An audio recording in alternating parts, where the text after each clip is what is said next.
You wake to a hand sealing your mouth. Too warm, too solid to be a dream. Your scream never forms. Cloth crashes over your face, stinking of gasoline and dirt. You claw, hit air. The floor vanishes. You're lifted, weightless, wrong. A door you know slams. Your bedroom, but it doesn't feel like it anymore. Home collapses behind you. Your breath turns wild inside the fabric. A second door, a car, the engine starts. And only then do you realize no one heard you at all.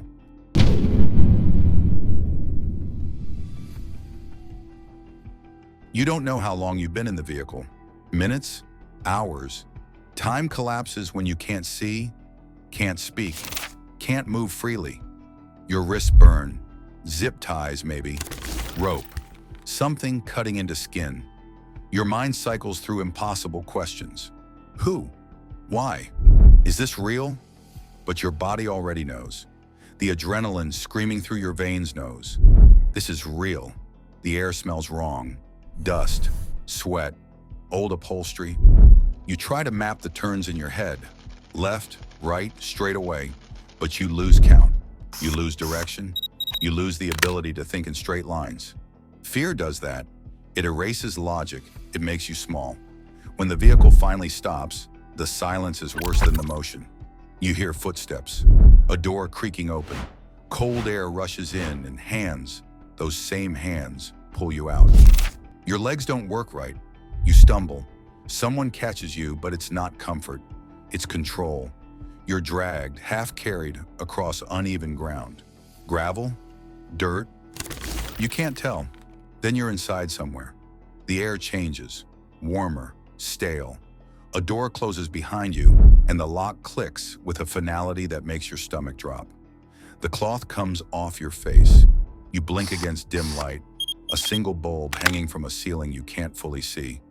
The room is small, concrete walls, a mattress on the floor, a bucket in the corner. No windows. This is not a room. This is a cage.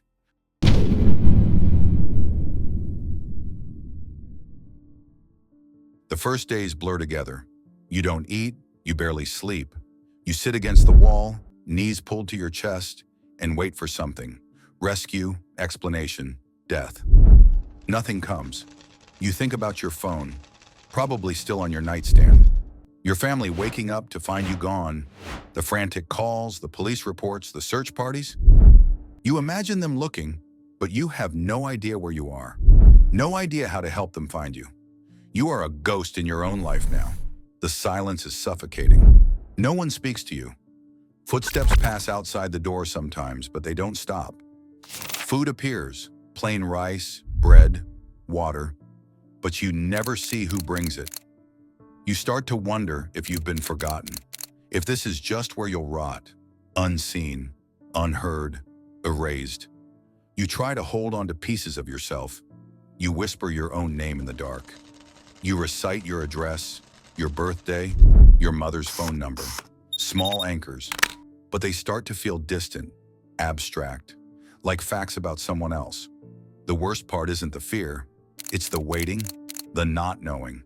The way hope starts to feel like a cruelty you can't afford. You stop counting days. You stop imagining rescue. You just exist, hour by hour, in a space that refuses to give you answers. And then one morning, the door opens, and he walks in.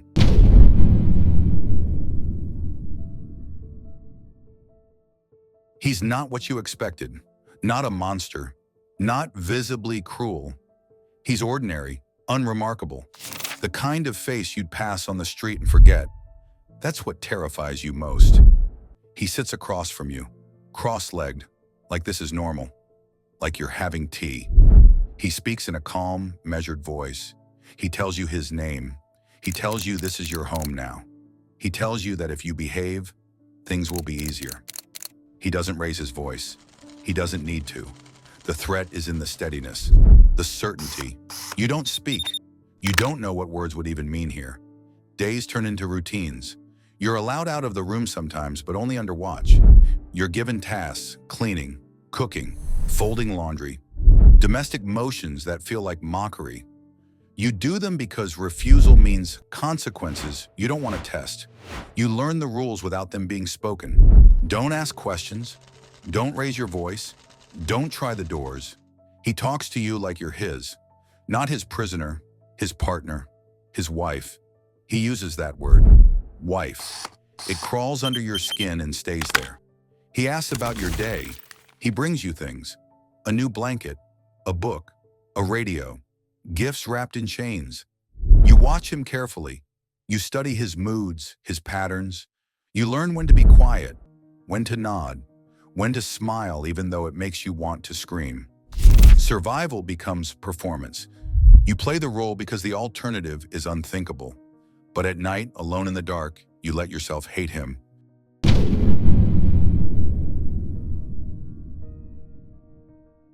He believes in this. That's the part that shatters you. He genuinely believes you belong to him, that this arrangement, this nightmare, is love. He talks about destiny, about how he's been waiting for someone like you, how you're perfect, how you'll understand eventually. You don't argue. Arguing is dangerous. Instead, you watch. You notice the way his jaw tightens when things don't go his way, the way his voice drops when he's displeased, the way he punishes with silence, with cold distance, with the withdrawal of small privileges you didn't know you'd grown dependent on. He's unpredictable. One day he's gentle, bringing you flowers, sitting beside you, telling stories about his childhood.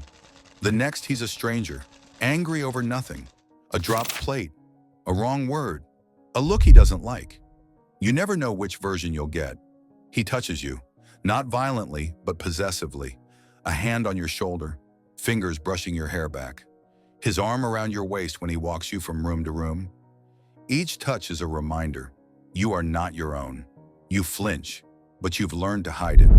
You've learned to go somewhere else in your mind, to let your body be here while you disappear inward.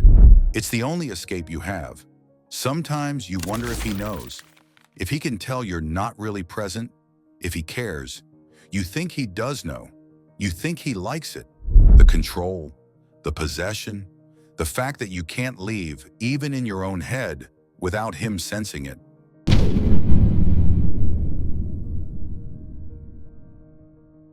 You start to steal moments, tiny rebellions. You hide a spoon under the mattress, not for escape, just to have something that's yours, something he doesn't know about. It's pathetic, but it matters. You memorize the house, the number of steps from your room to the kitchen, the windows that lock from the outside, the neighbors you never see but sometimes hear through thin walls. You collect information like ammunition you might never use. You learn to read him, his breathing, his footsteps, the tone of his voice before he even speaks. You become fluent in his moods. It's survival. It's also erosion. You're adapting in ways that scare you. You catch yourself anticipating his needs, making his coffee the way he likes it, smiling at his jokes. And for a moment, just a flicker, you forget you hate him. That's when you know you're in danger. Not from him, from yourself, from the way captivity reshapes you, the way it makes the abnormal feel normal, the way you start to confuse compliance with peace. So you fight back in the only ways you can. You remember who you were, you whisper your name, you think about your family, your friends, the life you had. You refuse to let those memories fade. They're painful, yes. They make you ache with longing. But they're proof you existed before this. Proof you're not just what he's made you. You hold on to anger. It's sharp and uncomfortable, but it's yours and it keeps you awake.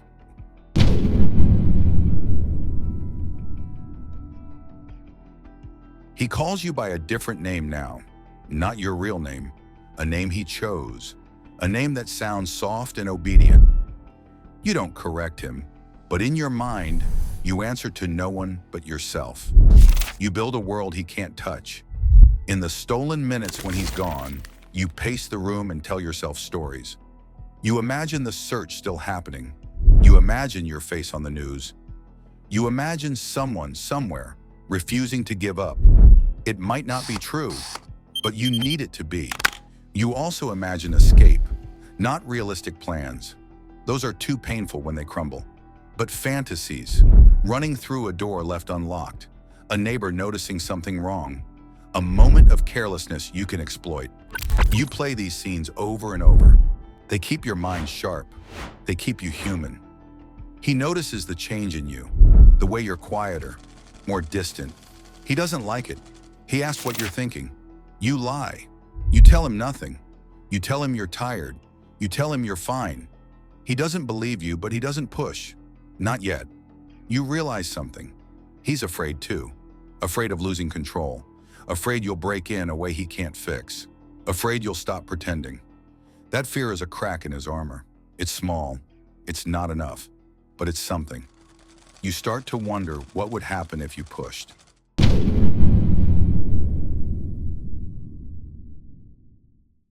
It happens over something small. He's angry. You don't even know why. Maybe he had a bad day. Maybe you looked at him wrong. It doesn't matter. He's yelling and his hand is on your arm too tight, and something inside you snaps. You don't plan it. You don't think. You just shove him. Hard. He stumbles back, more surprised than hurt. For 3 seconds, the world stops. You both stand there, breathing hard, staring at each other. You've never fought back before. Never dared. And now the air between you is electric with possibility and danger. He could hit you. He could lock you in the room for days. He could do worse.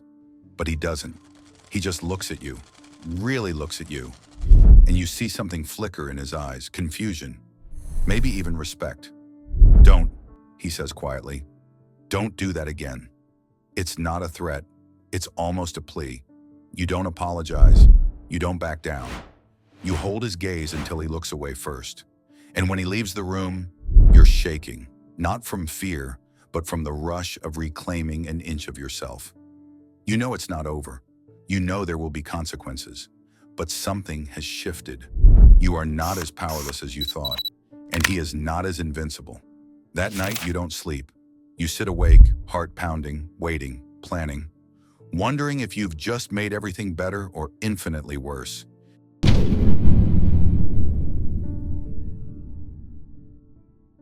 You are not free, not yet, maybe not ever, but you are not the same person who was taken that night. You've learned things about yourself you wish you didn't know. How much you can endure, how far you can bend before breaking, how survival sometimes looks like surrender and resistance sometimes looks like silence. You've become someone who measures time in breaths, in heartbeats, in the spaces between his footsteps. Someone who finds power in the smallest acts, in refusing to forget your name, in hiding a spoon, in pushing back once, just once, and living through it. You don't know how this ends. You don't know if rescue is coming or if you'll have to save yourself. You don't know if you'll escape or if you'll simply learn to survive indefinitely in this half-life. But you know this, you are still here, still breathing, still fighting, even when the fight is invisible. The girl who was taken is gone. She died the night those hands covered her mouth. But someone else is here now. Someone harder. Someone who refuses to disappear. And that someone is dangerous because she's learning. She's watching. She's waiting. And when the moment comes, if the moment comes, she'll be ready. You don't know your future, but you know your name. You know who you were, and you know who you've had to become. You are the stolen bride, but you are not owned, not in the parts that matter, not where he can't reach. You survive. One day, one breath, one quiet rebellion at a time. And somewhere in the dark, you hold on to the only truth that matters. This is not the end of your story. Not yet.